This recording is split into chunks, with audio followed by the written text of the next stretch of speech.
The top financial officials in the United States appeared at a Senate Banking Committee hearing in Washington, D.C. on Tuesday, pleading with Congress to act swiftly on a $700 billion plan to bail out Wall Street financial speculators from their bad debts and losses from risky and reckless investments. The legislation that the administration is promoting would have the government buy bad mortgages and other troubled assets from financial institutions at their original price, thus getting those debts off their books.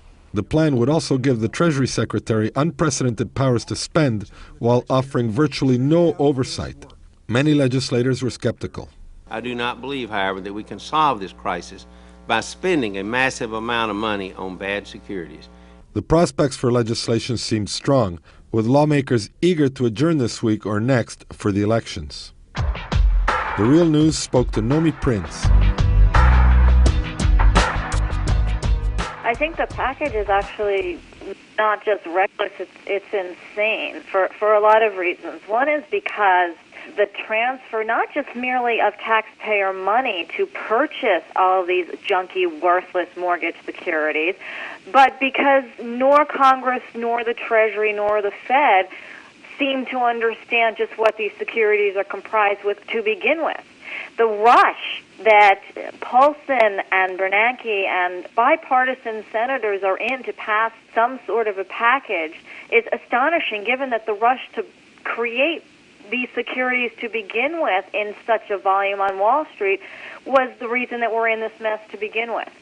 The proposal itself not only requests $700 billion of money to purchase worthless assets, it has a section in it that no one in Washington seems to have pointed to that says at one time. At one time we can buy $700 billion worth of assets, meaning if they get written down to zero, which is very likely because we are talking about them wanting to buy the most junky assets that exist in finance. And they have a piece in the proposal to buy even more.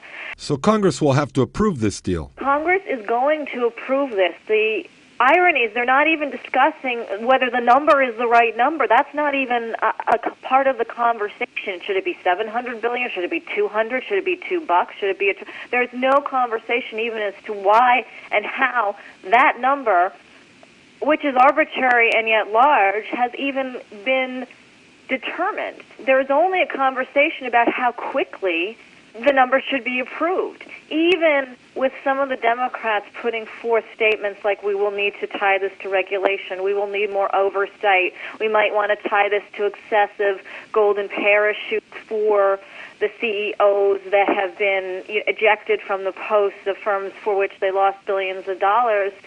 That's all conversation, because on the other side is, we have to do this quickly. We have an urgent need. If we don't do this, things are going to get worse. The whole world is watching. And all of these statements that imply this urgency to take this random amount of money to buy assets, and somehow that's going to make everything better. It sounds like weapons of mass destruction all over again. Precisely. I mean, the difference here is that it will be more expensive in terms of money.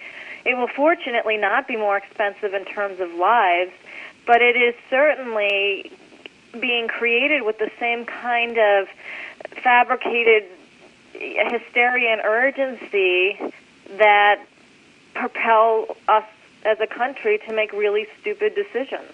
Now, the markets, though, the speculators on the stock market, some call them investors, the people who play the stock market, are pretty fickle. Yesterday they got nervous because they didn't get a blank check fast enough. Do you think that this is going to actually stabilize the markets in any way? This will stabilize the markets for like a day or two of trading. The reality is, this amount of money is not enough to sweep Wall Street clean, even if this were the right solution to increase stability in Wall Street. So it's like a shot of heroin to an addict. I mean, it's like a very quick fix. It's not a solution. So the market or people who invest in financial stocks feel good when there's money coming in, and they feel bad when those effects deteriorate in any way, whether it's because more money is needed or because it's happening too slowly. The solution is to gut the structure of Wall Street and actually put in some very strong measures,